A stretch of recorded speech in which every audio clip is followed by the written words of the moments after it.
Hello everyone, welcome back to Insomnia Protocol. Tonight, we have another terrifying horror story for you. Before we start, please subscribe to the channel and hit the bell. Now, get ready, and let's dive in. At 28 years old, moving back in with my parents felt like admitting ID failed. 6 months earlier, I was living in Denver and convinced everything was finally coming together. I had a decent apartment, a steady job, and just enough money left over each month to feel like I was actually getting somewhere in life. Then the company I worked for lost a major contract. A few weeks later, I was unemployed. I burned through most of my savings faster than I expected. Rent kept coming. Bills kept coming. Job interviews came and went, but nothing ever turned into an actual offer. Eventually, I packed everything I owned into the back of my truck and drove back to my hometown. By the end of October, I was sleeping in my old bedroom again. The same room I'd had in high school, the same faded paint on the walls, the same closet door that never closed properly. Every morning, I'd sit at the kitchen table with a cup of coffee and send out applications. Every afternoon, I'd help my dad with whatever project he was working on around the house. It wasn't a terrible life. It just wasn't the life I thought I'd be living at 28. One cold afternoon, I was helping my father clean out the garage when my phone started ringing. The caller aide said Uncle Mike. I had talked to him in months. My uncle had spent nearly 20 years working as a park ranger in the Yukon. Most of the family thought he was crazy for living that far away from civilization for so long. I answered the call anyway. After a few minutes of catching up, he got straight to the point. "I'm retiring next month," he said. Then he asked a question that would completely change my life. "How would you feel about taking over my position?" I laughed because I honestly thought he was joking. "Take over your position?" I asked. My uncle didn't laugh back. That should have been my first clue. Most of my family liked to joke around. Uncle Mike was usually one of the worst offenders. He was the kind of guy who would tell you a completely ridiculous story with a straight face just to see how long it took you to realize he was messing with you. But there was nothing playful in his voice this time. "I am serious," he said. I remember glancing over toward my father. He was still sorting through boxes in the garage, pretending not to listen while very obviously listening. I walked a little farther down the driveway. "You know, I've never done anything like that before. You can learn." That's not exactly reassuring. He laughed softly. "Most of the job isn't complicated. Trail inspections, equipment checks, wildlife reports, paperwork, lots of paperwork. You had me until paperwork. The pay's good. That got my attention immediately. I wish I could say it didn't. I wish I could tell you I carefully weighed every option and made some thoughtful life decision based on adventure or personal growth. The truth is I was broke. Not completely broke, but close enough that my savings account had become something I tried not to look at. Every week I spent at my parents' house felt like another reminder that my life had stalled out. So when he told me the salary, I stopped joking around. I asked him to repeat it because I thought I'd heard him wrong. He repeated it. I still thought he was joking. Why would they pay that much? There was a pause. Just a small one. Because not many people want to live out there. How far out there are we talking? Pretty far. That's not a measurement. He laughed again. Nearest town is about 3 hours away. I actually pulled the phone away from my ear and stared at it for a second. 3 hours, give or take. You serious? Very. I looked out toward the road. Cars passed occasionally. A dog barked somewhere down the street. I could hear a lawnmower in the distance. Normal sounds, familiar sounds. The idea of living somewhere 3 hours away from the nearest town suddenly felt very different from simply taking a new job. It felt like disappearing. We talked for another 30 minutes. By the time the conversation ended, I hadn't accepted the position, but I hadn't rejected it either. The problem was that every reason not to take the job had a financial argument standing directly across from it. The next few days were spent thinking about it, then overthinking it, then thinking about it again. Eventually I accepted. Looking back now, it's strange how casually life-changing decisions happen sometimes. People imagine huge dramatic moments. Music swelling in the background. Some powerful realization. It wasn't like that. I accepted the job while sitting at my parents' kitchen table eating leftover pizza. That's it. 2 weeks later, I was on a plane heading north. The farther I traveled, the more isolated everything became. Large airports turned into smaller airports. Small airports turned into tiny terminals that barely looked large enough to qualify as airports at all. Eventually, I landed somewhere that felt less like a destination and more like the end of a map. My uncle picked me up in an aging pickup truck covered in road salt and mud. The first thing I noticed was how cold it was. The second thing I noticed was how much empty space existed between everything. Back home, there was always something nearby. A gas station, a neighborhood, a store. Out there, the world seemed stretched apart. Miles of forest, miles of snow, miles of absolutely nothing. The drive to the ranger station took hours. We talked about family, old stories, and people back home. Normal stuff. Every so often I'd look out the window and realize I hadn't seen another vehicle in 20 minutes. Then 30. Then longer. As daylight faded, the forest started feeling larger somehow. The trees seemed endless, black walls stretching in every direction. Eventually the station appeared. It wasn't what I expected.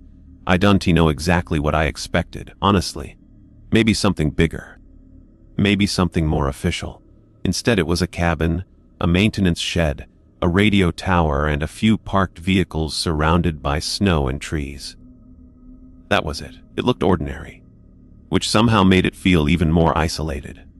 The first week passed quietly. My uncle showed me everything.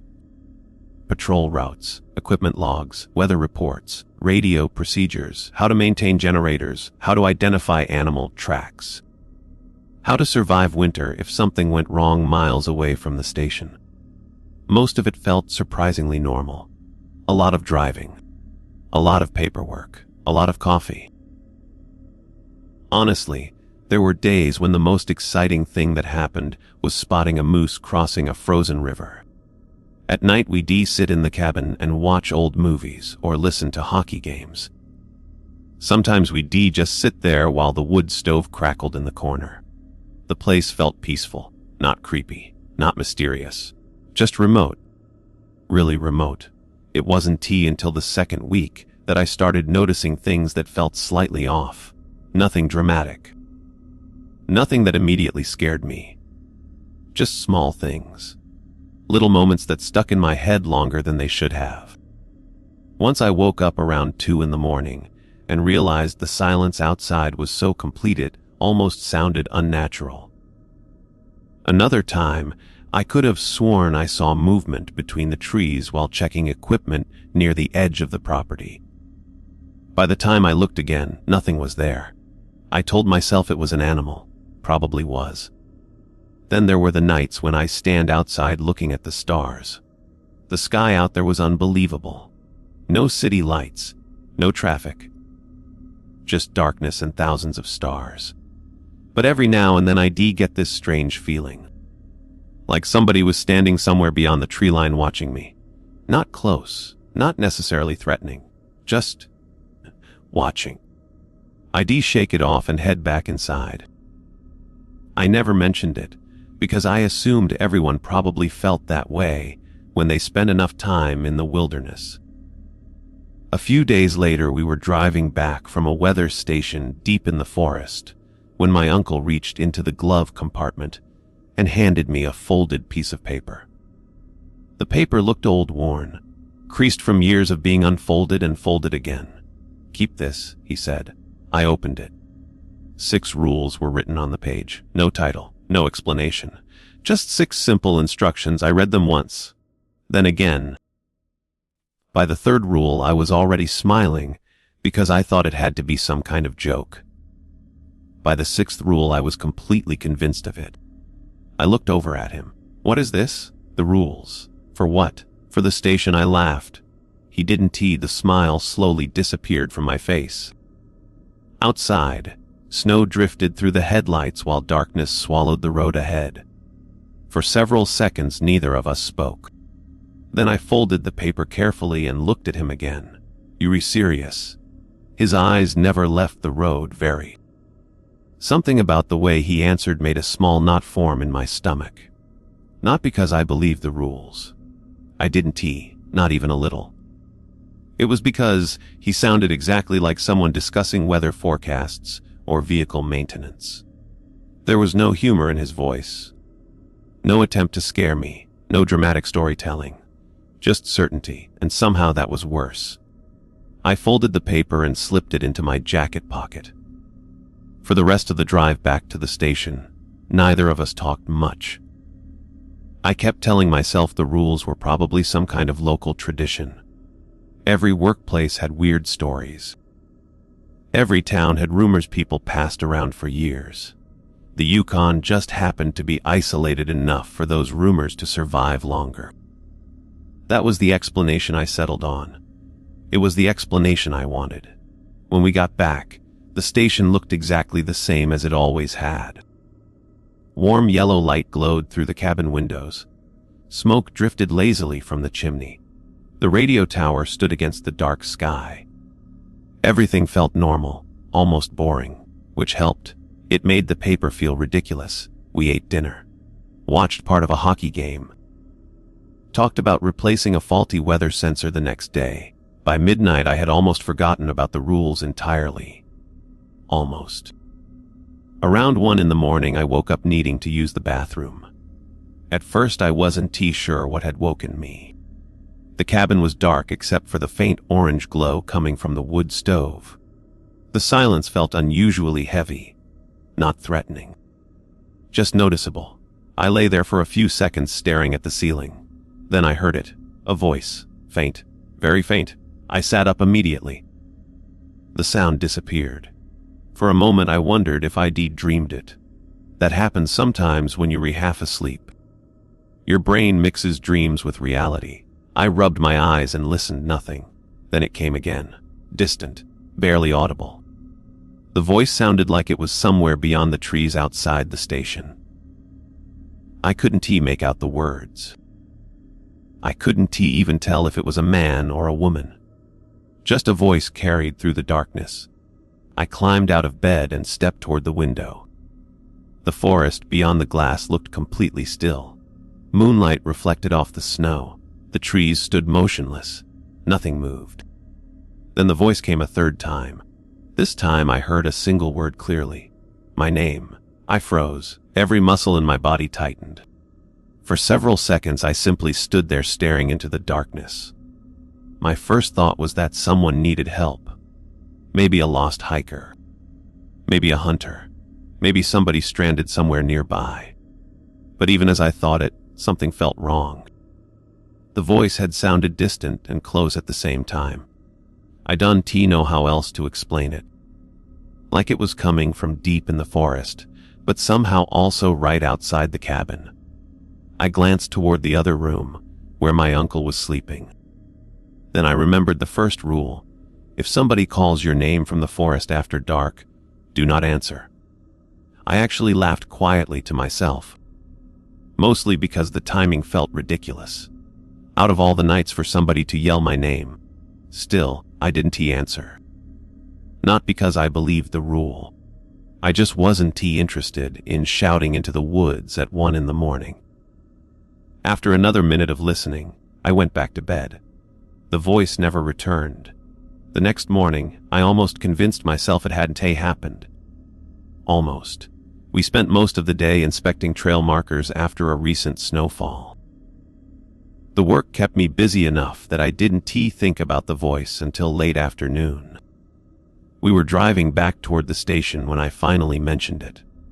I heard somebody outside last night.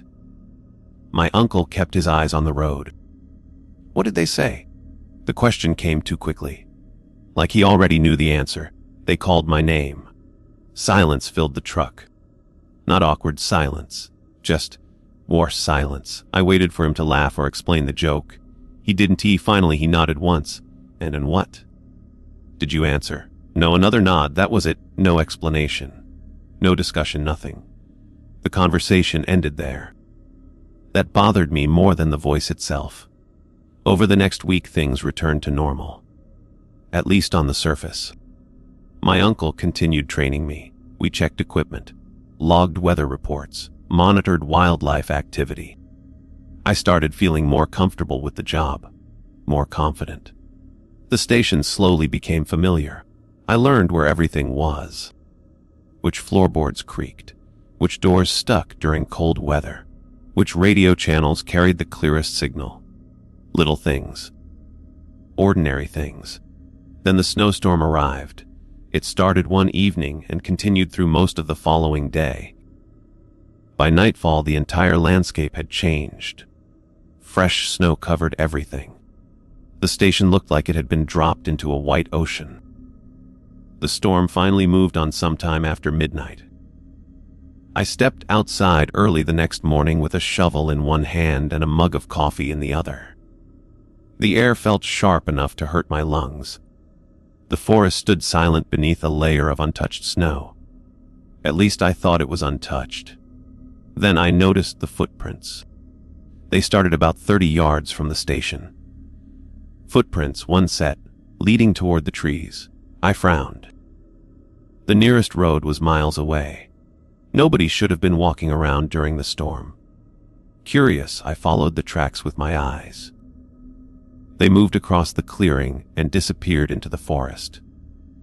Something about them felt wrong. It took me a moment to realize what it was.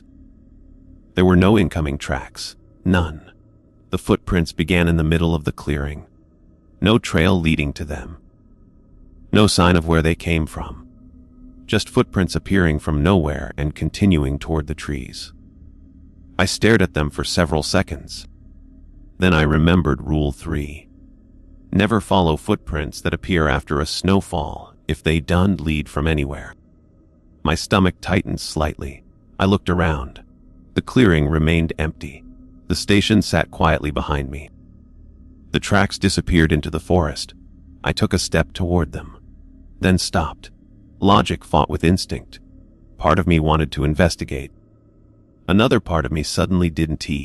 I can't explain why. Maybe it was the isolation. Maybe it was the memory of that voice. Whatever the reason, I turned around and went back inside. When I told my uncle about the footprints, he simply nodded. Again. Just nodded. Like I'd informed him the coffee maker was working. No surprise, no confusion, nothing. Later that night, I sat alone in the station while my uncle worked in the maintenance shed. Snow tapped softly against the windows. The radio crackled occasionally with routine weather updates. I was halfway through a report when a transmission came through. Static. Then a voice. The message was distorted. I only caught fragments of it. A weather advisory, wind conditions, visibility warnings. Normal stuff. Then the exact same message repeated. Word for word. I frowned. Equipment glitches happen sometimes. I kept working. A few seconds later, the message repeated again. Identical, every pause, every word, every crackle of static. My hand slowly stopped moving. I looked toward the radio. Suddenly I remembered Rule 4. If the radio repeats the same message 3 times without interruption, turn it off immediately. Before I could decide whether I was being ridiculous, the transmission began for a 4th time. I reached over and switched the radio off. The cabin became silent, completely silent, the kind of silence that feels larger than the room itself. For a long moment, I sat there listening to my own breathing. Then, somewhere far beyond the station, deep in the darkness between the trees, I heard music. For a second, I honestly thought I was imagining it. The radio was off. The cabin was quiet. Yet somewhere beyond the walls of the station, Drifting through the darkness and snow-covered forest, I could hear music. It was faint. So faint I almost convinced myself it was the wind. Then it came again, a few notes, distant, sounding almost like an old music box. I sat perfectly still. My eyes remained fixed on the radio even though I knew the sound wasn't coming from it. The music lasted maybe 10 seconds before stopping completely. The silence that followed felt heavier than before. I listened for another minute. Nothing, not a single note. Eventually I stood and walked toward the nearest window. Outside, the forest remained motionless beneath the moonlight. Snow reflected pale light across the clearing. The maintenance shed stood exactly where it always had. The radio tower rose above the trees. Everything looked normal. I remembered Rule 5. If music is heard outside at night, do not investigate. I almost laughed. Almost. Instead, I pulled the curtain shut and went back to my desk. The strange thing wasn't the rule itself. The strange thing was that I no longer felt eager to prove the rule wrong. A few weeks earlier, I probably would have grabbed a flashlight and gone looking for the source immediately. Now I wasn't so sure. The voice calling my name, the footprints, the radio transmission. None of those things had clear explanations. Maybe there were explanations. Maybe I just hadn't found them yet. Either way, the idea of wandering into the forest at midnight suddenly felt less appealing than it once had. I finished my report and stayed awake much later than usual. The music never returned. The next morning I told my uncle what happened. I expected the same reaction he'd given everything else. A nod, a shrug, maybe a reminder about the rules. Instead, he became very quiet. We were drinking coffee at the kitchen table when I mentioned it. His hand stopped moving halfway toward his mug. "How long did it last?" he asked. 10 seconds. Maybe 15. He stared into his coffee. "Did you go outside?" "No," he nodded slowly. "Good." That single word bothered me more than if he'd given a long explanation. Throughout the day, I kept catching him staring toward the forest through the station windows. Not constantly, just enough for me to notice. By late afternoon, a storm front started moving through the area. Dark clouds rolled across the sky. Wind pushed through the trees. Snow began falling shortly after sunset. Nothing unusual about that. Winter storms happened constantly. What made this one different was how quickly visibility disappeared. Within an hour, the world beyond the windows had become a wall of white. The station felt smaller during storms, more isolated. The weather cut us off from everything. No roads, no visitors. No possibility of anyone showing up unexpectedly. Or at least that's what I thought. Around 9 o'clock that night, somebody knocked on the station door. 3 slow knocks, not loud, not desperate, just deliberate. My uncle immediately looked up from his chair. So did I. We stared at each other for a second. Then another knock came. 3 more taps. Slow. Patient. Something about it made the hair on my arms stand up. Maybe because the storm was still raging outside. Maybe because nobody should have been anywhere near the station. My uncle stood first. "Stay here." He crossed the room and stopped several feet from the door. He didn't open it. Didn't he even approach the window beside it. He simply listened. Another knock, then silence. I watched him carefully. "Maybe somebody needs help," I said. He didn't answer. The silence stretched. Finally, I remembered Rule 6. Never open the station door after dark unless you personally watched the visitor arrive. Suddenly, the rule felt much less amusing. Another knock echoed through the cabin. This time I noticed something strange. Whoever stood outside wasn't speaking. Most people would yell something, ask for help, identify themselves, anything. The person outside simply kept knocking. 3 slow knocks, then silence. My uncle moved toward one of the windows and pulled the curtain aside slightly. He looked outside for maybe 2 seconds before letting it fall shut again. His expression changed immediately. Not fear exactly. something closer to concern. Real concern, the kind adults try not to show. "What is it?" I asked. He looked at me. "Nobody's there." A cold feeling spread through my chest. "What?" "There's nobody at the door." Before I could respond, 3 more knocks echoed through the station. The sound came from the front door. Absolutely from the front door. Yet according to my uncle, nobody stood outside. Neither of us moved. Another minute passed, then another. Finally, the knocking stopped completely. Just stopped. No footsteps, no voices, nothing. The storm continued howling outside while the cabin fell silent again. Neither of us slept much that night. The following morning, we checked outside. Fresh snow covered the clearing. There were no tracks near the station. None. Not a single footprint. I remember standing there staring at the snow while trying to think of a reasonable explanation. Maybe tree branches hitting the wall. Maybe ice shifting somewhere on the roof. Maybe. I done know. The problem was that none of those explanations sounded convincing even to me. Days passed, then a week. Life gradually returned to normal, at least on the surface. I continued learning the job. We maintained equipment, filed reports, checked trail cameras. The routine helped. Routine always helps. It gives your brain something ordinary to focus on. But the rules stayed in the back of my mind, especially at night. I found myself checking windows more often, listening to sounds more carefully, paying attention to things I previously ignored. One evening, we drove out to inspect a remote weather station nearly 60 miles from the cabin. Darkness fell before we started heading back. The road wound through dense forest.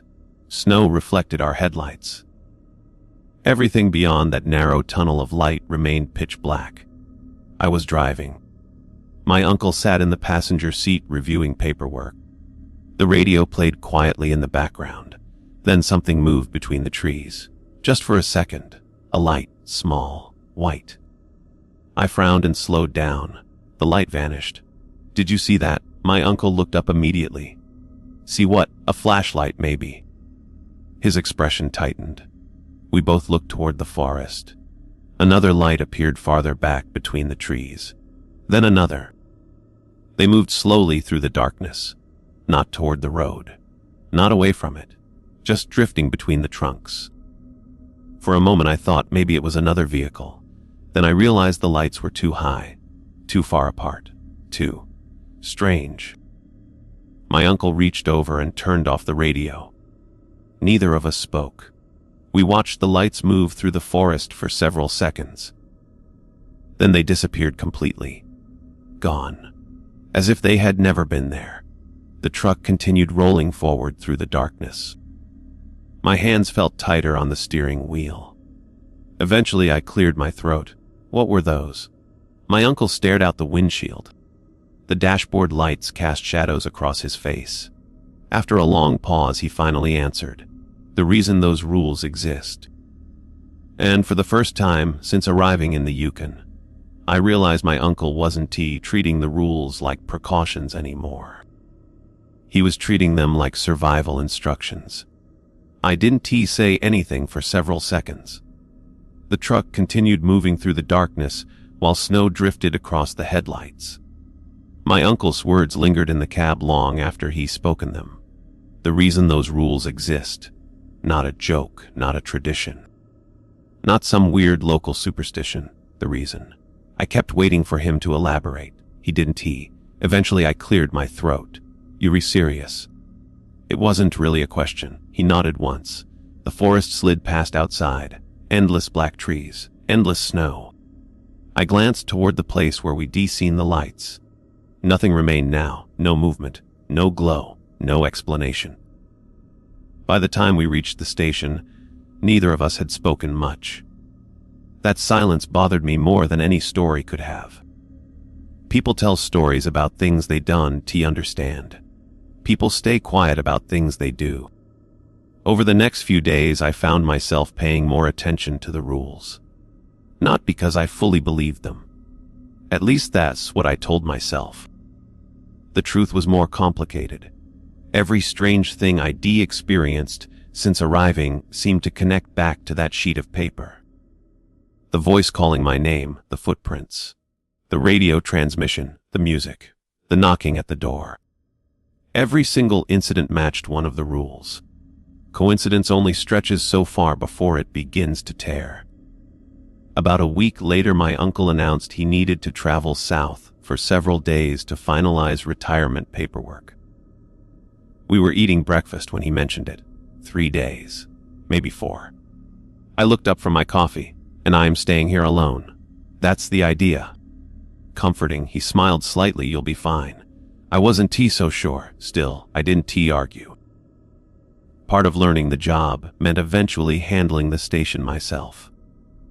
If I couldn't manage a few days alone, I probably wasn't the right person for the position. The morning he left, the weather was clear and unusually calm. His truck disappeared down the road shortly after sunrise. Then I was alone. Really alone. I'd spent time alone before. Most people have.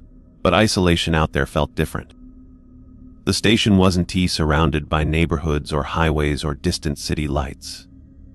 It was surrounded by hundreds of miles of wilderness. The nearest human being could be hours away. That realization sat quietly in the back of my mind throughout the day.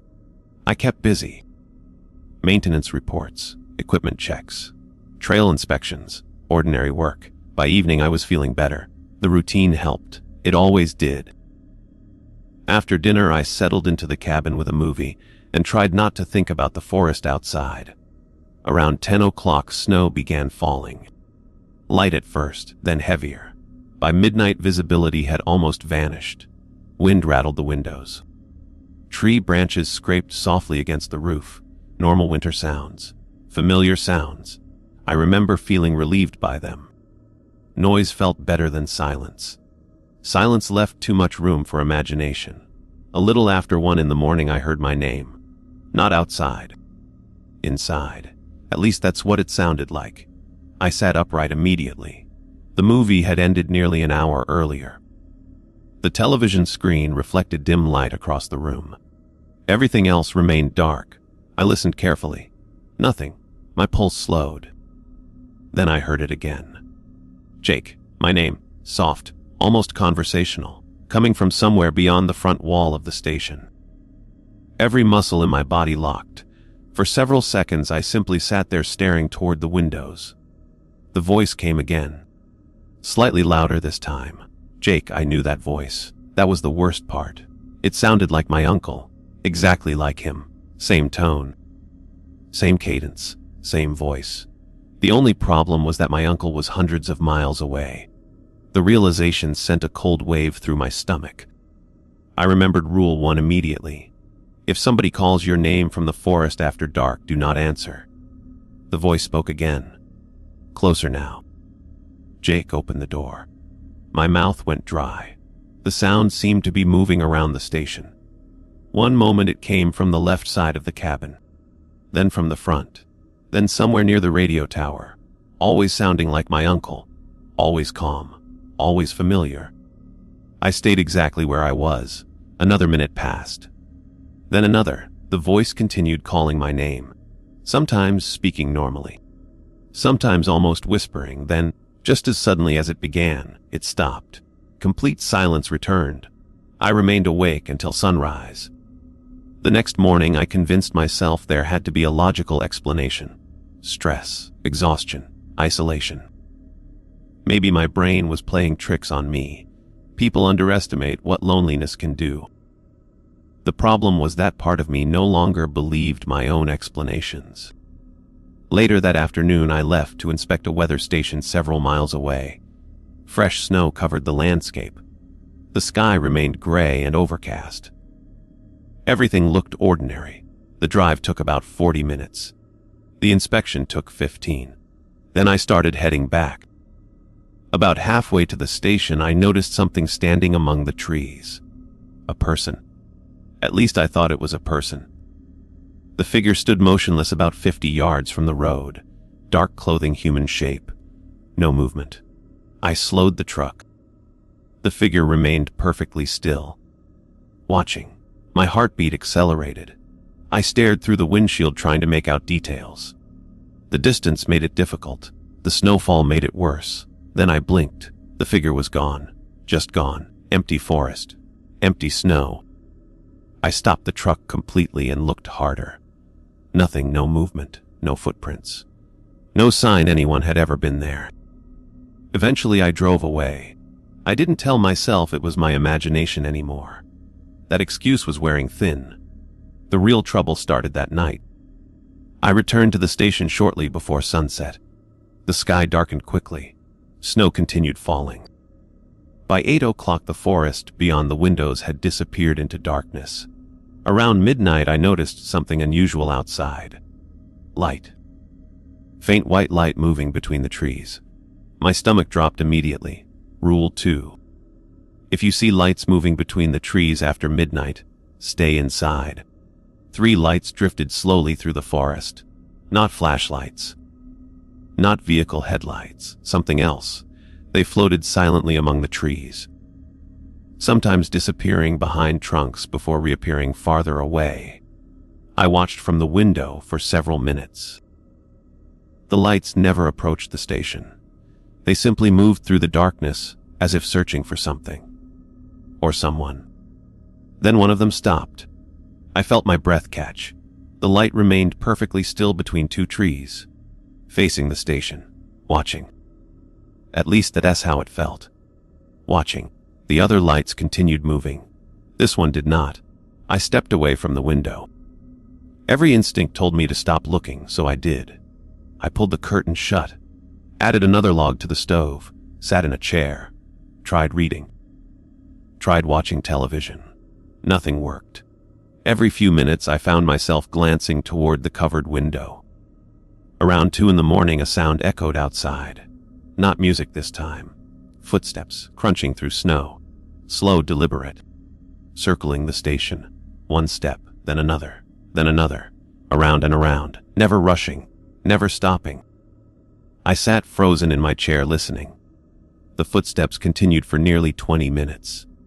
Then they stopped directly outside the front door. Silence followed. Long silence. The kind that makes your heart beat louder. Then came 3 slow knocks. I closed my eyes. 3 knocks. The exact same pattern as before. Whoever stood outside remained completely silent. No request for help, no introduction. Nothing. Just waiting. The knocking came again. 3 slow taps. I stayed where I was. Another minute passed, then another. Eventually the knocks stopped. The footsteps resumed, slowly moving away from the station, gradually disappearing into the darkness. I didn't sleep at all. When morning arrived, I stepped outside with shaking hands and looked around the clearing. Fresh snow covered everything, completely untouched. No tracks, no footprints, no sign that anything had walked around the station during the night. Yet I knew what I'd heard. And for the first time since arriving in the Yukon, I began wondering whether taking this job had been the biggest mistake of my life. The strange thing about fear is that it rarely arrives all at once. People imagine some dramatic moment where everything changes instantly. In reality, fear usually builds slowly.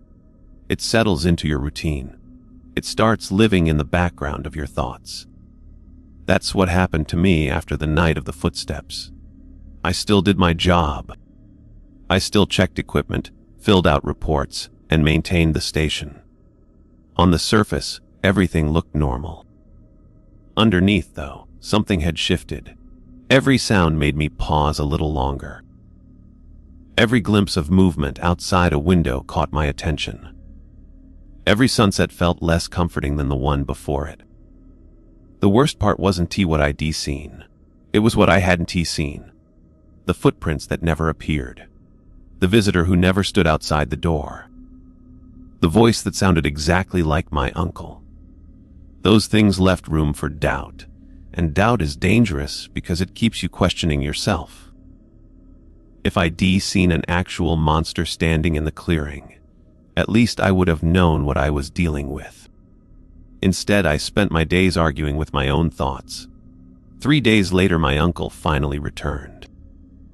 I knew something was wrong the moment he stepped through the station door. He looked exhausted. Not physically, mentally. Like somebody who hadn't slept properly in weeks. He set his bags down, poured himself a cup of coffee, and listened while I described everything that had happened. The voice, the lights, the footsteps, the knocking. He didn't interrupt once. When I finished, he stared into his coffee for a long time. Finally, he nodded. You followed the rules. Mostly because every time I ignored one, something got worse. His expression didn't change. Good. That's it? I asked. That's all you were going to say. He sighed. What do you want me to tell you? I want you to tell me what the hell is happening out here. For a moment, I thought he might actually answer. Instead, he stood and walked toward one of the windows. Snow drifted outside. The forest remained still. I don't know exactly what it is, he said quietly. Nobody does. I stared at him. You've worked here 20 years. 21. And you still don't know? No. The honesty in his voice disturbed me. Somehow it would have been easier if he'd given me some ridiculous explanation. Ghosts, spirits, ancient legends, anything. Instead, he admitted he didn't understand it either. That made everything worse. A week passed. Then another. Winter tightened its grip on the region. Temperatures dropped lower than anything I'd ever experienced. Some mornings the cold hit your lungs like a punch. Most days the station felt completely isolated from the rest of the world. During that time, nothing unusual happened. No voices, no lights, no music. No knock in. The normality should have been reassuring. Instead, it made me nervous, like the forest was holding its breath. One evening, we received a radio message from another ranger station located nearly 70 miles away. The transmission itself wasn't unusual. Equipment checks, weather updates, routine communication. What caught my attention was a single sentence spoken near the end of the conversation. You guys seeing anything strange lately? There was a pause.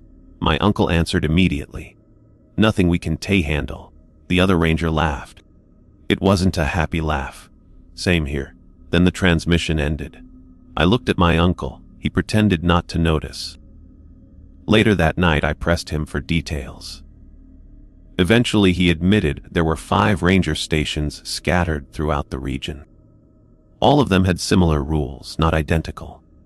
Similar, different locations, different forests, different warnings. My stomach tightened. How long has this been happening? Longer than I've been here. And nobody talks about it. He shrugged. Who would believe them? I couldn't argue with that. The next incident happened during a routine supply run. We were driving back from a storage facility several hours away when the truck broke down. Nothing dramatic. A mechanical issue. Annoying, but manageable. Unfortunately, the breakdown happened late in the afternoon, nearly 40 miles from the station. We spent hours repairing it. By the time we finished, darkness had already fallen. Snow drifted across the road as we headed home. Neither of us liked being out that late. I could tell. About an hour into the drive, the radio crackled. Static filled the cab. Then a voice spoke. Ranger Station 7, please respond. My uncle reached for the microphone, then stopped. The voice repeated the message. Identical. Same tone, same timing, same static. I felt my stomach drop. Rule 4 flashed through my mind immediately. The voice spoke again. Exactly the same. My uncle switched the radio off before the message could repeat a third time. Neither of us said anything. The truck continued through the darkness. Then we saw something standing in the road ahead. I hit the brakes automatically. The truck slid slightly on the ice before stopping. About 100 yards ahead, illuminated by our headlights, stood a person. At least it looked like a person. The figure wore dark winter clothing, arms hanging at its sides, completely motionless. Snow blew around it. Neither of us moved. My heart hammered against my ribs. Do you know them? I asked. My uncle didn't answer. The figure remained still, watching, waiting. Then something about it registered in my brain, something wrong. Very wrong. There were no footprints around it. Fresh snow covered the road. The figure stood in the middle of untouched snow. No tracks leading toward it. No tracks leading away. My hands tightened around the steering wheel. The figure suddenly tilted its head slightly. Not much, just enough. My uncle inhaled sharply. Drive. What? Drive. Now. I didn't argue. I threw the truck into reverse and backed up quickly. The figure never moved. It simply watched us retreat. We turned around at the first opportunity and took a longer route back to the station. Neither of us spoke during the drive home, not once. Later that night, I couldn't sleep. Around 2 in the morning, I found myself sitting near the window watching snow fall beyond the clearing. The station felt unusually quiet. The fire crackled softly in the stove.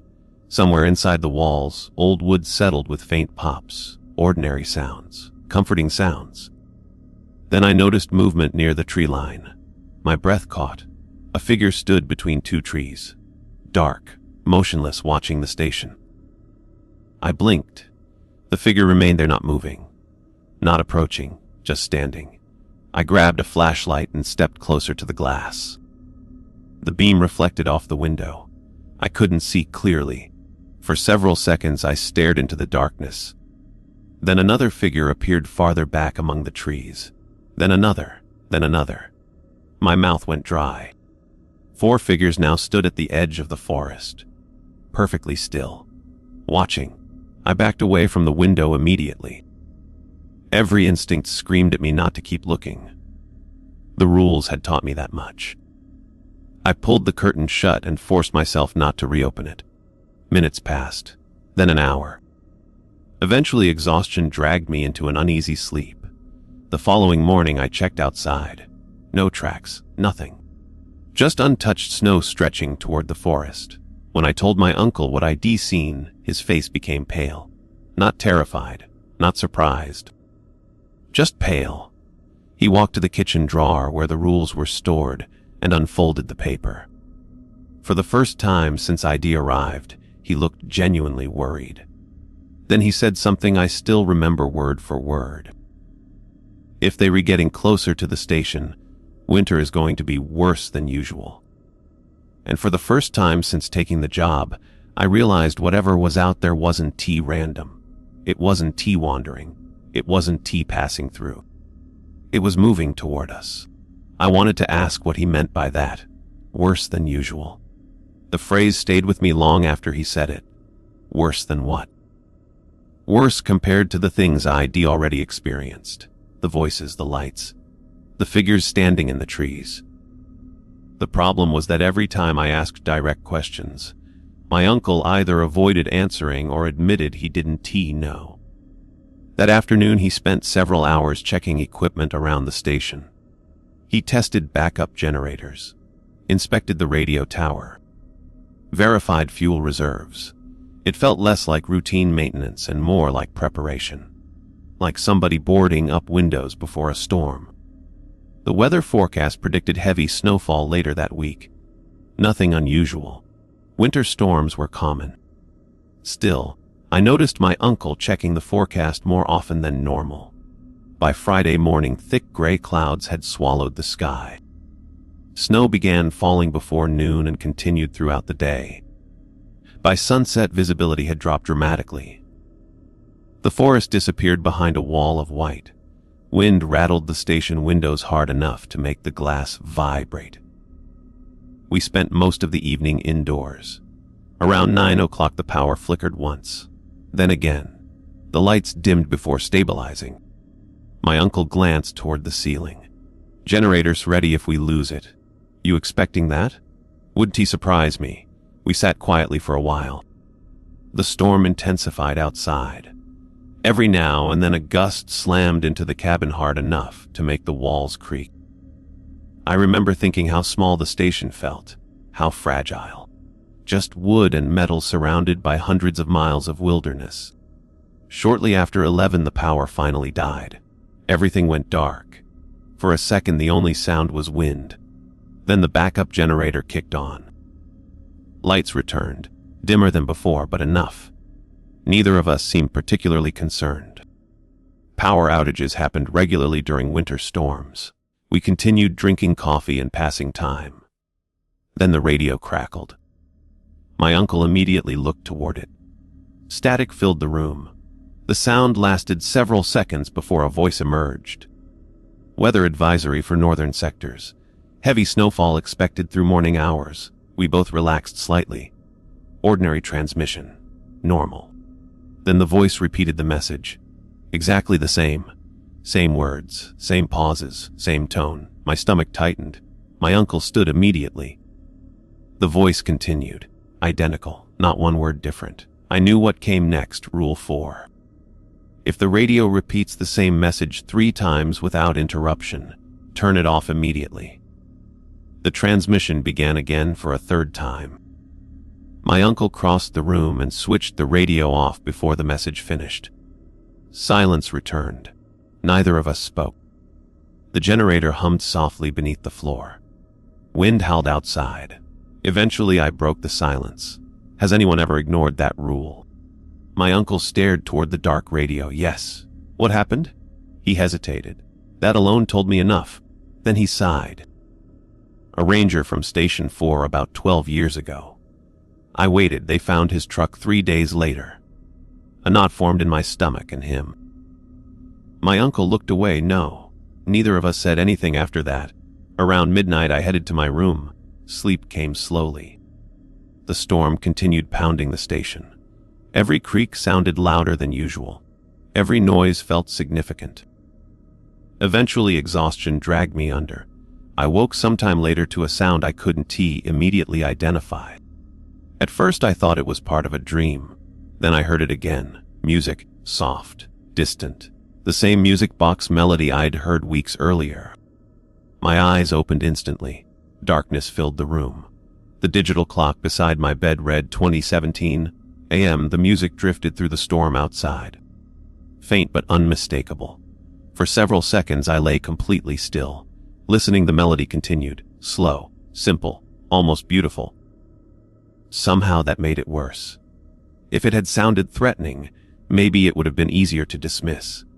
Instead, it sounded strangely familiar. Comforting even, like something remembered from childhood. I sat up. The music seemed closer tonight. Not loud, just closer. I slipped out of bed and opened my bedroom door. The station remained dimly lit by generator power. The music floated through the walls. My uncle was already awake. He stood near the kitchen window staring into darkness. Neither of us spoke. We didn't need to. We both knew exactly what we were hearing. Rule 5. If music is heard outside at night, do not investigate. The melody continued for nearly 5 minutes, then stopped abruptly, not faded. Stopped. 1 second it was there. The next it wasn't. The silence that followed felt wrong somehow. Like the forest itself was listening. My uncle slowly pulled the curtain aside. Just enough to look outside. His face tightened immediately. What? I asked. He didn't answer right away. Lights. My stomach dropped. I moved toward the window. He stopped me. Don T. The single word carried enough weight that I obeyed. We stood there for several seconds. Then he let the curtain fall shut again. How many? I asked. Too many? That answer stayed with me. Too many, not 1 light. Not 3. Too many. Neither of us slept after that. Morning finally arrived beneath heavy clouds and fresh snow. The storm had left nearly 2 feet across the clearing. The forest looked different somehow. Quieter. We spent most of the day digging paths and clearing equipment. Ordinary work helped distract me. Around noon, I noticed something unusual near the edge of the clearing. Footprints.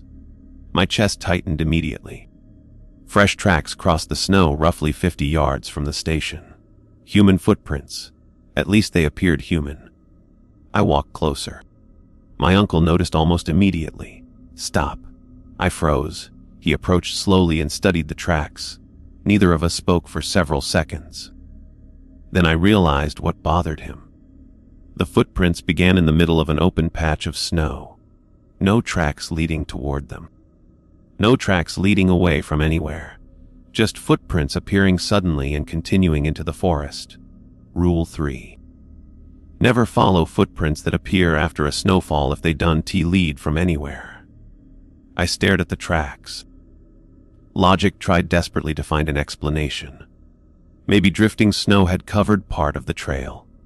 Maybe an animal had disturbed the surface. Maybe there was some angle I wasn't seeing. The problem was that none of those explanations worked. The footprints simply appeared. My uncle grabbed my arm. "Leave them."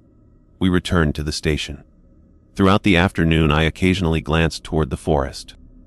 The tracks remained visible for hours. Then, shortly before sunset, they were gone. Not covered by snow. Gone, as if they had never existed. That night, the temperature dropped lower than any previous night that winter. Frost formed along the inside edges of the windows. Wind vanished completely, no storm. No movement, just silence, deep silence.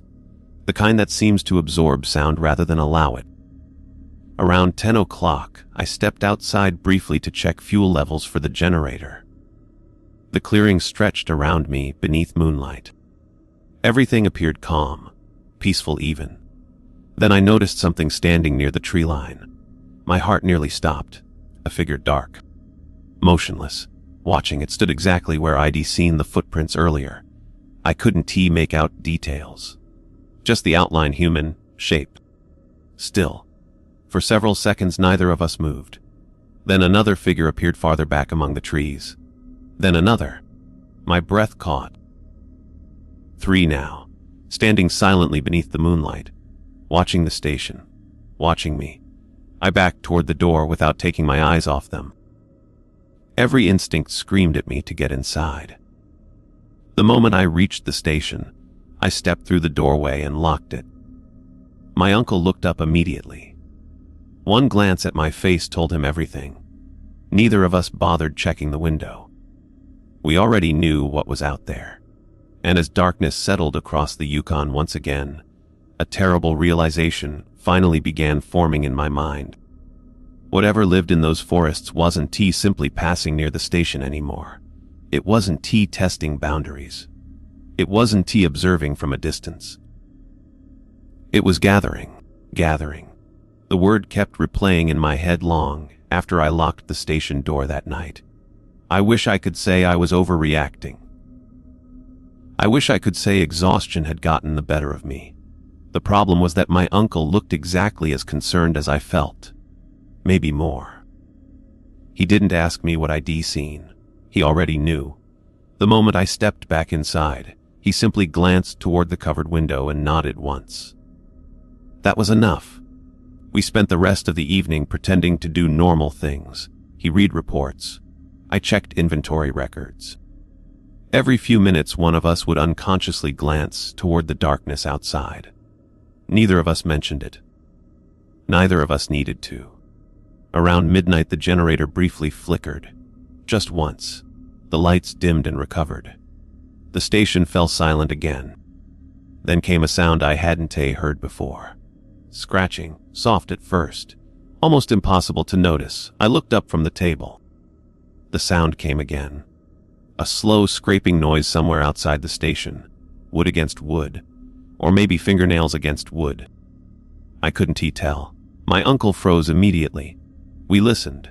The scratching continued, not at the front door, not at the windows.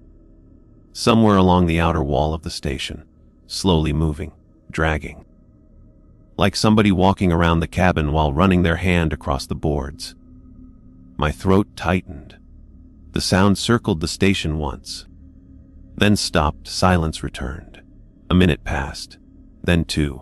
Finally, my uncle stood and checked every lock in the building. He didn't say a word while doing it. That scared me more than the scratching itself. The next morning, neither of us found any marks outside. No scratches, no footprints, no evidence anything had ever touched the station. By now, that pattern felt familiar. Something happened. Something impossible. Then morning arrived and erased every trace. A few days later, temperatures dropped even lower. the kind of cold that made the station groan throughout the night. Snow covered everything. Entire sections of the forest disappeared beneath white drifts. Most animals stayed hidden. Most sounds vanished. The wilderness became eerily quiet. That's when we started noticing the trail cameras. We had dozens scattered throughout the surrounding area. Their purpose was simple: track wildlife movement, monitor conditions, normal ranger stuff. One afternoon, I spent several hours reviewing footage from the previous week. Most clips showed exactly what you'd expect: moose, foxes, snowshoe hares, wind, falling snow. Nothing unusual. Then I found a recording from 3 nights earlier. The timestamp read 2:43 a.m. The camera overlooked a narrow trail roughly 6 miles from the station. At first, nothing appeared unusual. Snow drifted through the frame. Trees swayed slightly. Then movement entered from the left. I leaned closer to the monitor. A figure stepped into view, human-sized, dark, motionless. The figure stood facing directly toward the camera. My pulse quickened. It remained there for nearly 20 seconds. Not moving. Not blinking. Just standing.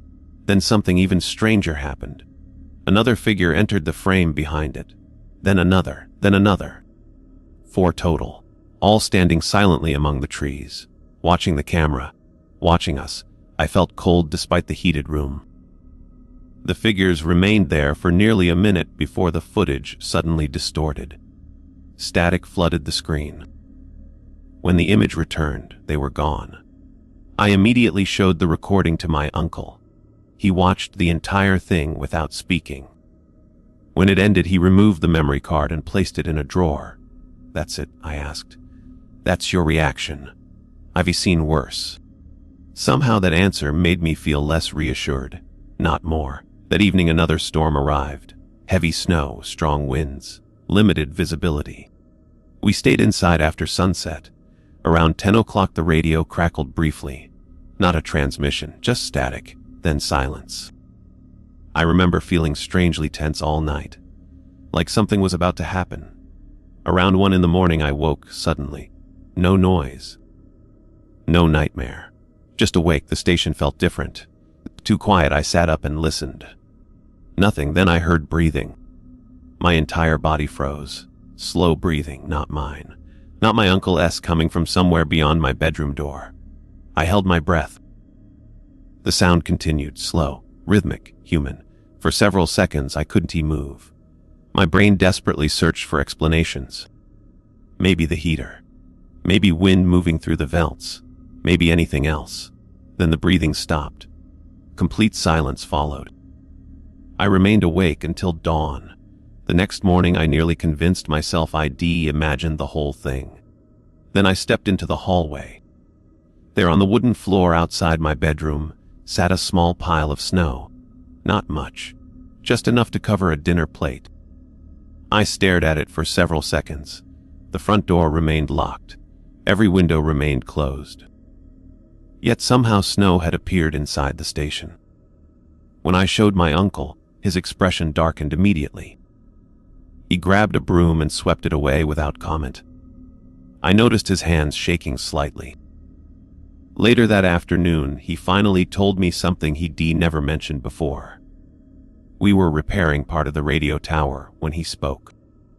The station wasn't the first building here. I looked up. "What do you mean?" He tightened a bolt before answering. "There was another one. Decades ago. What happened to it?" His gaze drifted toward the forest. "Nobody really knows." That answer irritated me. "You keep saying that." He sighed. "Because it's true." After a long pause, he continued. "The old station lost contact during a winter storm. Supply crews arrived a week later. The building was empty. A chill ran through me despite my heavy coat. Empty," he nodded. "Everyone gone." "How many people?" "5. Neither of us spoke for several seconds. Wind moved through the trees. Snow drifted across the clearing. Eventually, I asked the question that had been forming in my mind. "Did they ever find them?" He looked away. That was answer enough. That night, neither of us slept much. Around midnight, I found myself standing near the kitchen window looking into darkness. The forest seemed unusually still. Moonlight reflected across fresh snow. Then movement caught my eye, figures, dozens of them. My breath stopped. They stood at the tree line surrounding the clearing, silent, motionless, watching, far more than before. 10, maybe 15, maybe more. It was difficult to count. Some stood partially hidden behind trees. Others remained fully visible beneath moonlight. None moved. None approached. They simply watched. The sight triggered something primitive inside me, a deep instinctive fear older than logic, older than reason, the feeling of being prey. My uncle joined me at the window. For a long moment neither of us spoke. Then he quietly pulled the curtain shut. Dante watched them. His voice sounded tired, defeated almost. Why? I asked. He hesitated. Because eventually they start watching back. The words hung in the silence between us. Hours later, long after I'd returned to bed, I heard something outside. Not music, not footsteps. Laughter. Faint laughter drifting through the forest. Human laughter. Dozens of voices. Men, women, children. All laughing softly somewhere beyond the station. The sound continued until sunrise. And when morning finally arrived, we discovered something waiting outside the front door. A single boot. Frozen into the snow. Old. Weathered. Human. On the inside of the boot, barely visible beneath frost, somebody had carved 3 words. We found them only after bringing it inside. The words read, "They learn your voice." They learn your voice. I must have read those 4 words 20 times that morning. Every time I looked at them, they felt worse.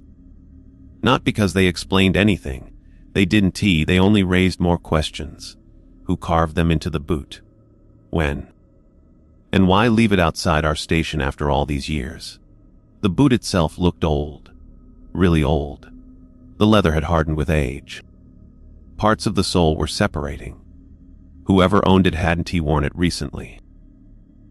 My uncle examined it for less than a minute before locking it inside a storage cabinet. I noticed something strange when he did. His hands were shaking again. Not much, just enough for me to see. "You recognize it?" I asked. He hesitated. Maybe, he sighed heavily. One of the missing rangers wore boots like that. My stomach dropped. The station that disappeared. He nodded. Neither of us spoke for a while after that. The silence felt different now. Heavier.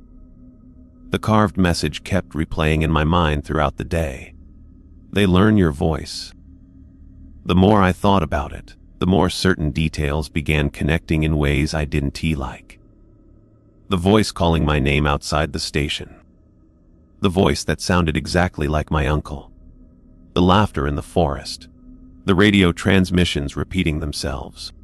Every strange thing seemed connected to voices somehow. Copies, imitations, echoes.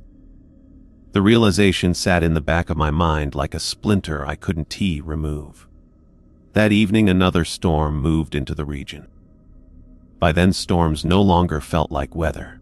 They felt like warnings. Every major incident seemed to happen during heavy snowfall.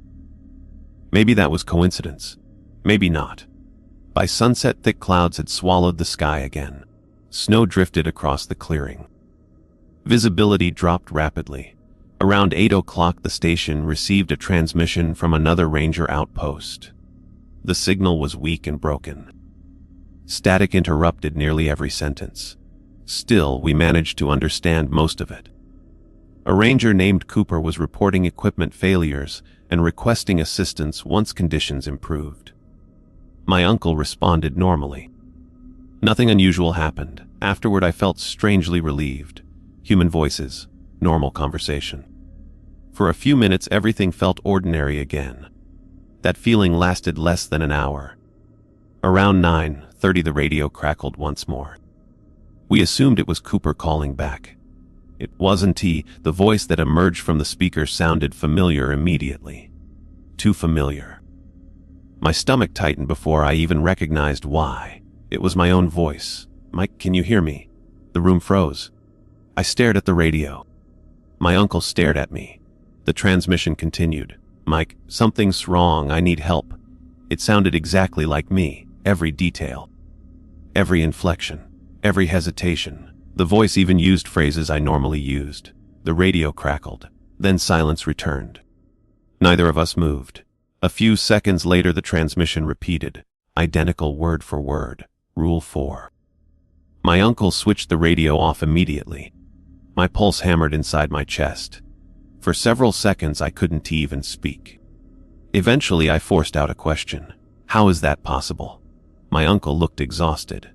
"I don't know," but I wasn't sure he believed that anymore.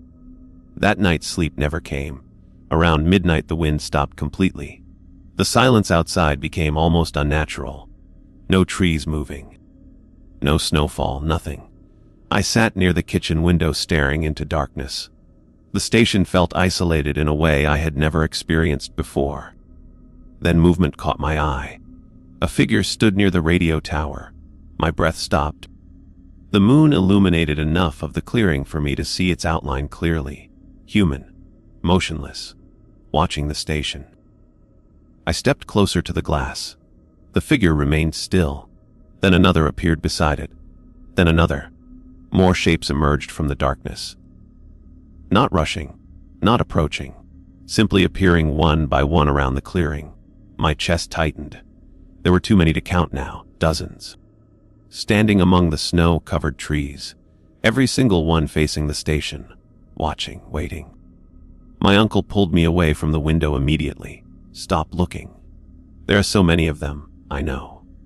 His voice sounded hollow, like somebody repeating a fact they had accepted years ago. We closed every curtain in the station. Neither of us looked outside again. Around 2 in the morning, the knocking started. 3 slow knocks. Front door, silence. 3, then silence again. The pattern continued for nearly an hour, never louder, never more aggressive, just patient, methodical. As though whoever stood outside knew exactly how long it would take for curiosity to overcome fear. Eventually, the knocking stopped. That's when the voices began. At first, I thought it was wind. Then I realized wind doesn't speak. Voices drifted around the station. Dozens of them.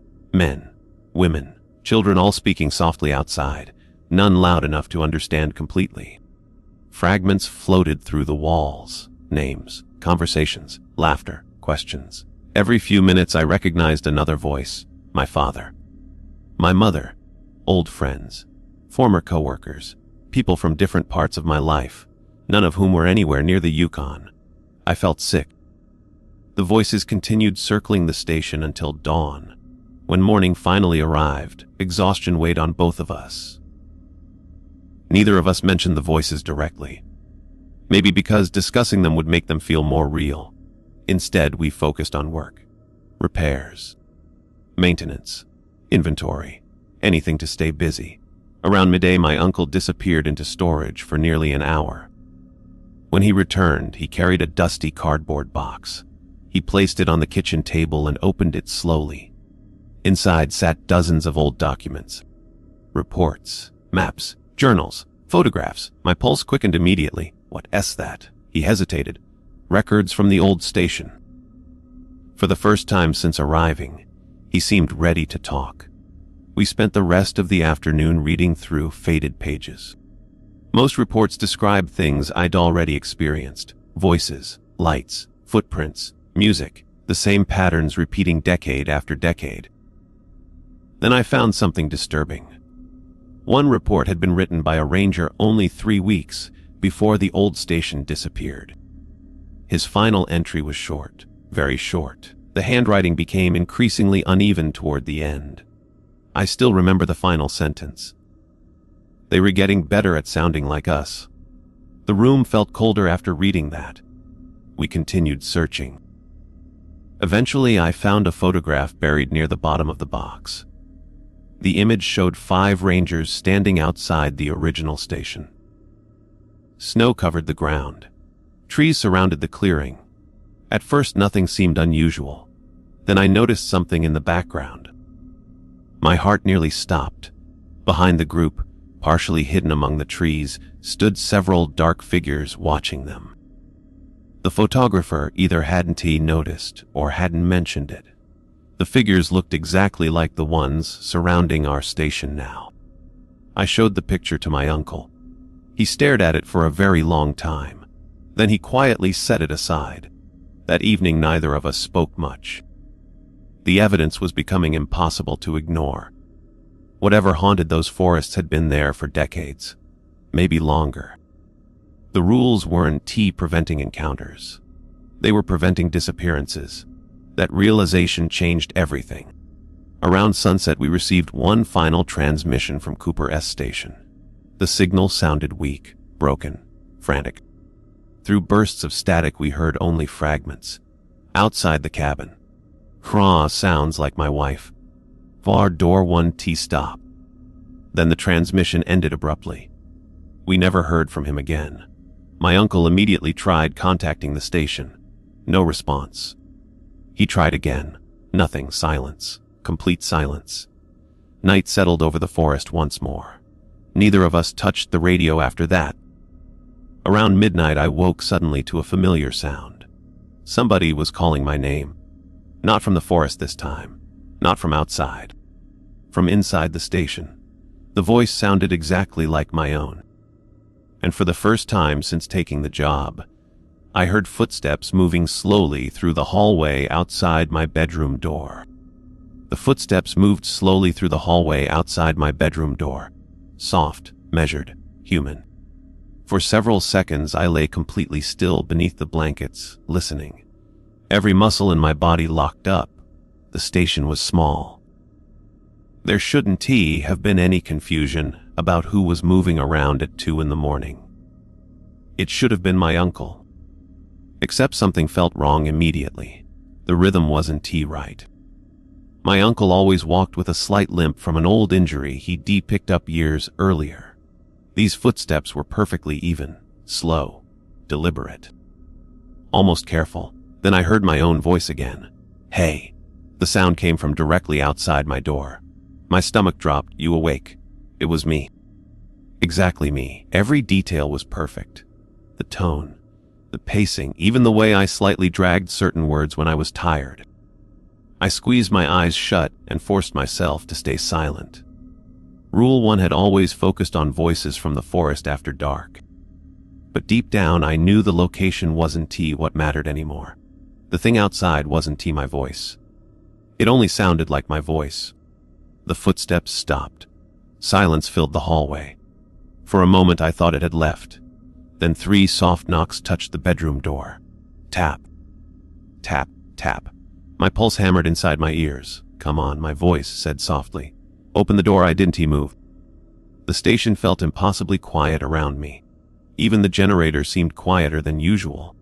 Then the voice laughed. It wasn't a loud laugh. Just a brief chuckle. But hearing my own voice laugh from the hallway, while I lay frozen in bed, nearly broke something inside me. The footsteps eventually moved away, slow, calm, unhurried. I waited another 20 minutes before opening the bedroom door. The hallway was empty. Every light remained on. Nothing appeared disturbed. My uncle was already awake in the kitchen. One look at his face told me he had heard it too. Neither of us needed to explain. We sat at the table drinking coffee until sunrise. The exhaustion was starting to catch up with both of us. Dark circles had formed beneath my uncle's eyes. My own hands occasionally trembled without warning. Neither of us had slept properly in days, maybe weeks. Morning arrived beneath a gray sky. Snow continued falling lightly. We spent several hours trying to contact Cooper S station. Nothing. No response, no radio traffic. Complete silence. Eventually, my uncle made a decision. We were checking on him. I stared at him. "Today," he nodded. Before another storm moves in, the thought of leaving the station didn't sit well with me anymore. The cabin had become the only place that felt remotely safe. Not safe exactly, just safer than the forest. Still, Cooper might have needed help. If he was alive. We loaded supplies into a snowmobile shortly after noon and began traveling toward his outpost. The ride took nearly 3 hours through dense wilderness, endless trees, Endless snow, endless isolation. The farther we traveled from the station, the more uncomfortable I became. Several times I caught myself looking over my shoulder for no reason. The forest felt different out there, watching. Around mid-afternoon we reached Cooper Station. The sight immediately made my stomach tighten. The front door stood open. Snow had drifted inside. No smoke rose from the chimney. No tracks surrounded the building. Nothing moved. We approached cautiously. "Cooper," my uncle called. No answer. We stepped inside. The station was empty. Completely empty. Coffee still sat on the table. A jacket hung near the door. Half a meal remained untouched in the kitchen. Everything looked as though somebody had simply stood up and walked away. Then I noticed something strange. Footprints crossed the floor. Snow-covered footprints. They led through the station toward the rear exit. I followed them with my eyes. My chest tightened immediately. The tracks didn't come from outside. They began in the middle of the room, exactly like the footprints we'd seen near our station. Rule 3. The tracks continued through the back door and vanished into the forest. My uncle stared at them for a long time. Neither of us said anything. We both knew we weren't following them. We left shortly afterward. The ride back felt longer, darker. By the time we reached our station, night had already begun settling across the wilderness. We barely made it inside before full darkness arrived. Neither of us spoke much during dinner. Cooper was gone. Another ranger had vanished. Another station had been emptied. The pattern was becoming impossible to ignore. That night a blizzard arrived, the worst storm I'd seen since coming north. Wind screamed through the trees. Snow slammed against the station walls. Visibility dropped to almost nothing. Around 11 o'clock the radio suddenly activated on its own. Static exploded through the speaker. My uncle and I both jumped. Then a voice emerged. Cooper's voice. "Hello, static. Can anybody hear me?" My uncle immediately froze. The transmission continued.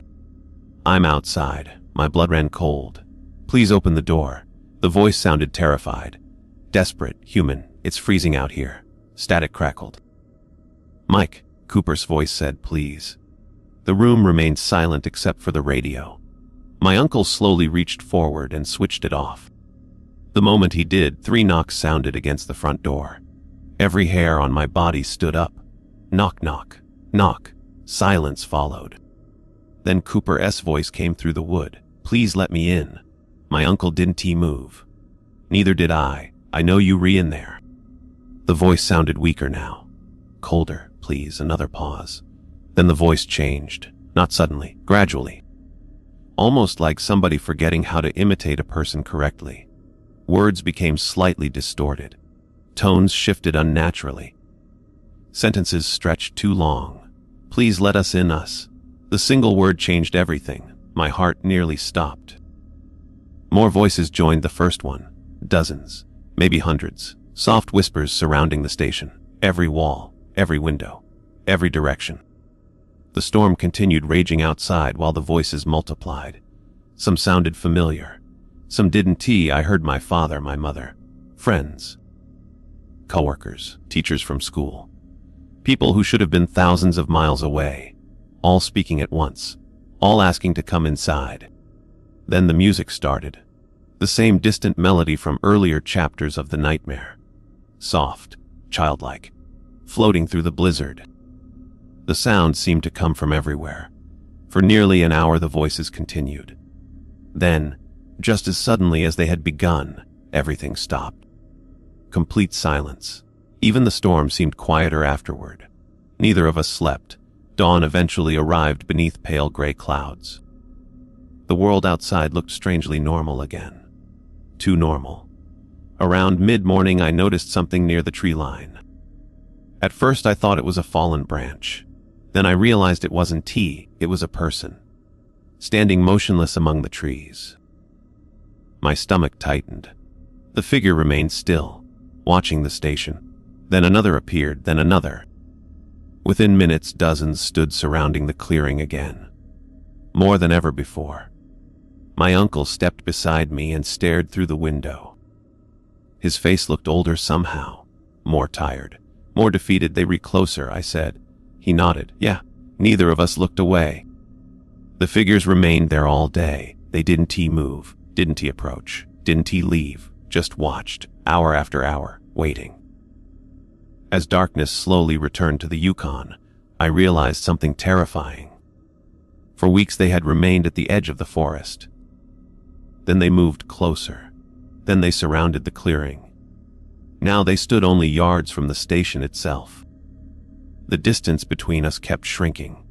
And deep down, beneath all the fear and exhaustion, I understood what that meant. The rules were no longer keeping them away. The rules were only slowing them down. The rules were no longer keeping them away. The rules were only slowing them down. Once that realization settled into my mind, I couldn't get rid of it. It followed me through every room of the station. Every glance toward a window, every creak in the walls. For weeks I'd treated the rules like protective barriers. Stay inside. Ignore the voices. Don't follow. Don't open the door. Simple. Practical. But now I understood something terrifying.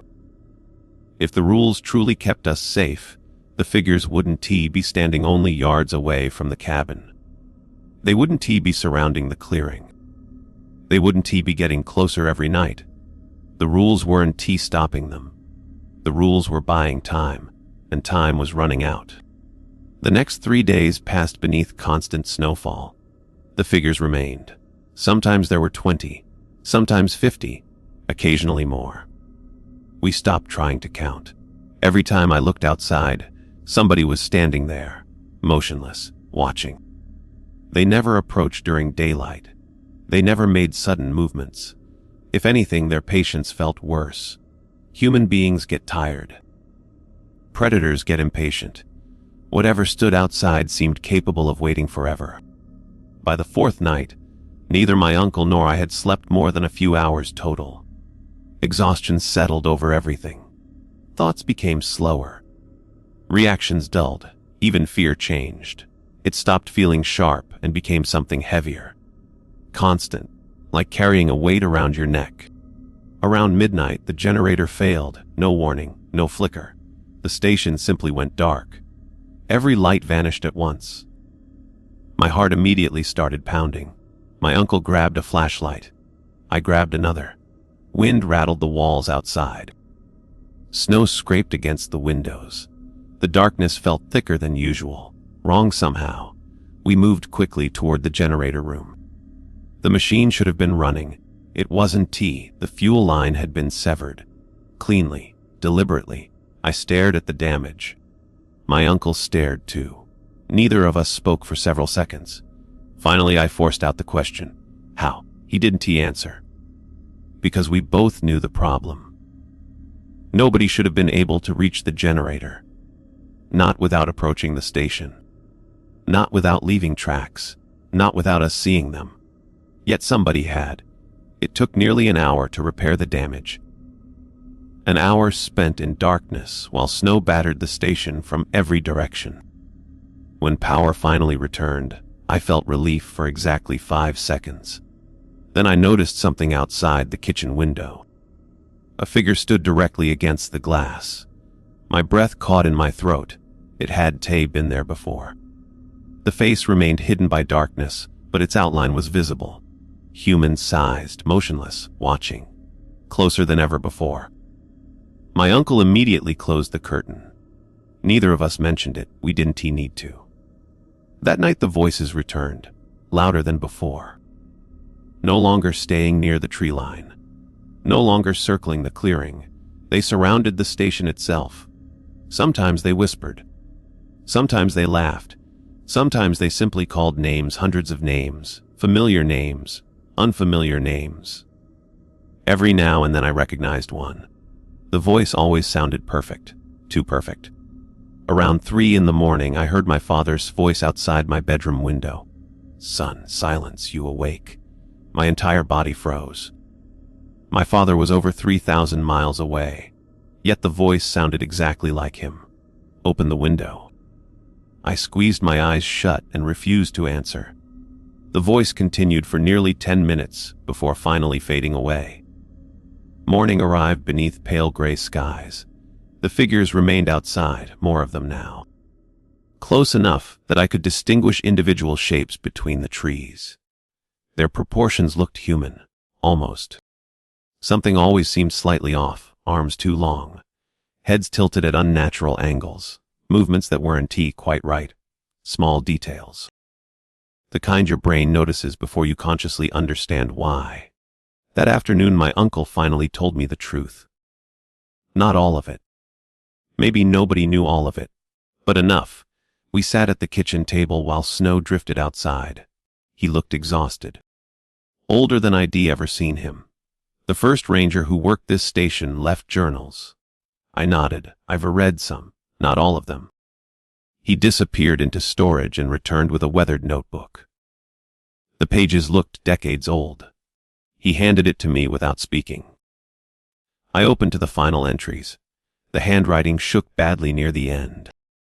The last complete paragraph read, "They aren't trying to get inside the station. They never were. They were trying to get us outside. Once they learn your voice, they stop needing the forest. They start appearing closer. The longer you stay, the better they become at copying you. Eventually they don't need to call anymore. Eventually they become you." I stared at the words. My stomach twisted. What does that mean? My uncle looked toward the window. "I think we were about to find out." That night everything changed. Just after sunset, the figures moved. For the first time. Not all at once, slowly. Methodically.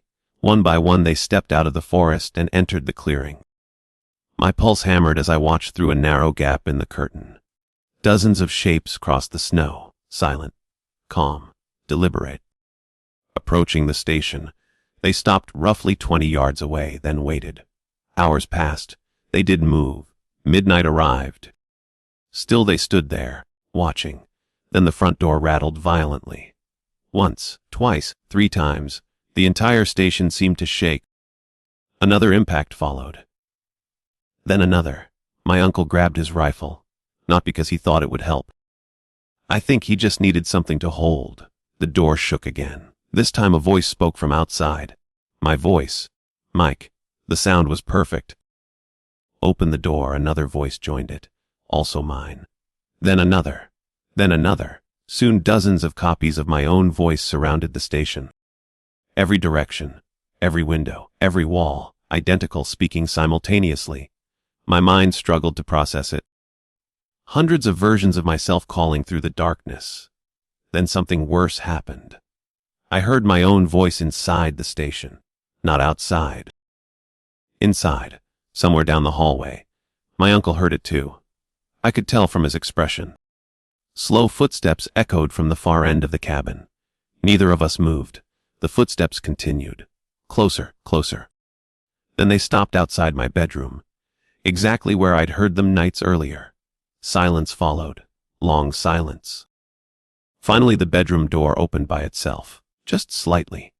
Neither of us had touched it. The gap widened slowly, inch by inch. My flashlight trembled in my hands. A figure stepped into the hallway. My heart nearly stopped. It looked exactly like me, same height. Same face, same clothes. Even the scar above my eyebrow, everything. The copy stared at us without blinking. Behind it, more figures appeared. More copies, more versions of me emerging from the darkness. My uncle raised the rifle. The copy smiled. Then every light in the station went out.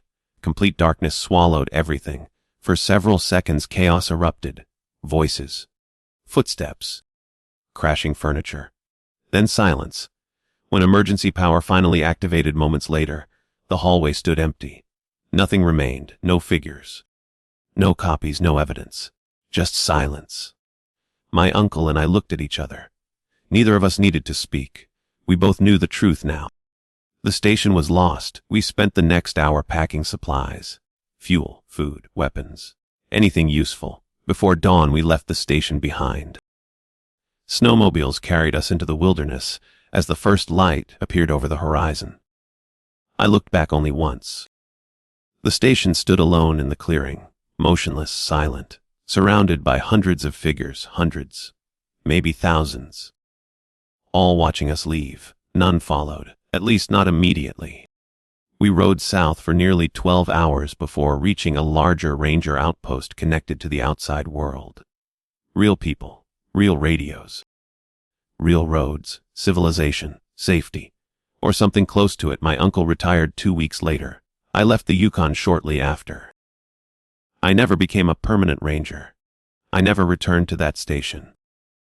Officially, the outpost was closed due to structural concerns and weather-related hazards. That's the explanation written in government records. Most people accepted it. Most people never questioned it. Sometimes I wish I could do the same. But every winter, usually during the first major snowfall, I receive a radio transmission. The frequency changes every year. The source is never identified. The message is always the same, 3 words. Spoken in my own voice. Come back north. Then the transmission repeats again and again, exactly 3 times, every single year. I always turn the radio off before the 3rd message finishes. So far, that has been enough. But each winter the voice sounds a little better. A little more natural, a little more like me. And lately, when I catch my reflection in dark windows at night, there's sometimes a split second where I am not entirely certain which one of us is doing the watching.